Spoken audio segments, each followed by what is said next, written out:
Assalamualaikum warahmatullahi wabarakatuh. Saya Rahil, semester 3 PAI akan menjelaskan submateri yang telah diberikan oleh Bapak dosen Dr. Muhammad Yusuf MPD yang berkenaan tentang perbedaan antara sumber belajar dan media pembelajaran. Baiklah, adapun yang pertama yaitu sumber belajar adalah suatu sumber yang bisa digunakan untuk mendapatkan materi atau data dalam rangkaian proses pencapaian tujuan dan pembelajaran.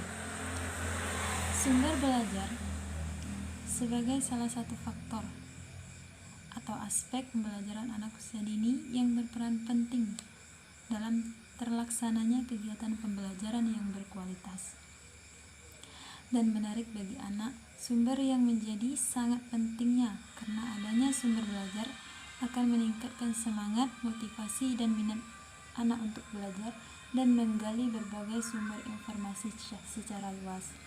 Dan yang kedua yaitu sedangkan media pembelajaran adalah suatu media yang berfungsi untuk mempermudah dalam proses pemberian informasi dalam suatu pembelajaran.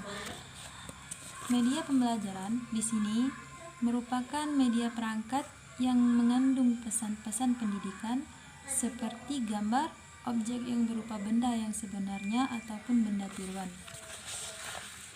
Dan submateri yang kedua yaitu penjelasan tentang langkah-langkah dalam mendesain dan merancang sumber belajar.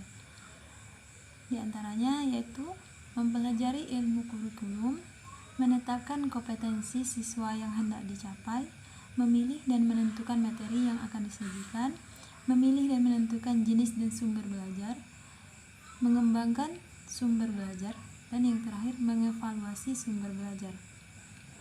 Antara lain, di sini prosedur merancang sumber belajar. Yang pertama yaitu dengan menggunakan analisis kebutuhan. Kegiatan ini dilakukan untuk mengkaji berbagai persoalan yang terkait dengan perancangan sumber belajar di sekolah berdasarkan tuntutan karakteristik setiap mata pelajaran. Dalam kurikulum berbasis kompetensi, baik dari sisi kompetensi yang harus dimiliki maupun dari segi materi ataupun bahan yang akan disampaikan kepada anak didik. Ini yang selanjutnya yaitu dengan adanya penetapan sumber belajar. Berdasarkan analisis kebutuhan yang telah dilakukan, langkah selanjutnya adalah dengan menetapkan sumber belajar yang akan digunakan. Kegiatan ini dilakukan dengan cara mengkaji berbagai teori dan hasil analisis kebutuhan yang telah dilakukan, kemudian menyusun konsep dan konstruknya berupa aplikasi serta implementasinya. Konsep dan konstruk yang telah disusun akan dijadikan rujukan dalam menetapkan sumber belajar. Dan yang selanjutnya itu adanya pengembangan sumber belajar.